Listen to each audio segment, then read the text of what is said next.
Страв владее во битолската населба Бела Чешма. Барем за сега непознат сторител повеќе од еден месец со остар предмет, најверојатно нож, ги дупи гумите на паркираните возила од жителите и фирмите на околните згради. Денеска неколкумина тамошни жители се одважија да се ги кажат маките со уште еден апел власта да преземе нешто, бидејќи досега полицијата доаѓала барем 10 пати и правиле записници.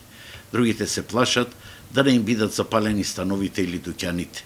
Па ова не е прв пат, да сега неколку пати има случајно да не ги сечат гумите тука на паркинго. Да сега мене 3 пати има сечено 4 гуми. Се пријавено е в полиција, до сега никој ништо нема преземено. Ова е веќе 3-4 месеци кај што се случува. Има некоја остра направа, ги дупи гумите. Проблем голем, треба да се превземе мерки од општината. Штета има голема, веќе втор пат нас не ги дупат по двете гуми. Полицијата треба да си превземе мерки. И покрај фактот што досега се издупени над 100 гуми за нецел месец, сторителот не е фатен.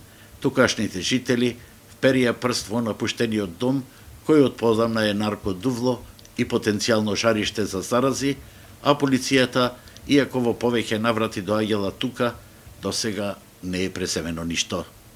Покрај гумите кои се дупат со нож, постои опасност дури некои лица да бидат и физички нападнати. На потека локалната власт и полицијата, кои барем месец дена досега никој ништо сериозно нема преземено.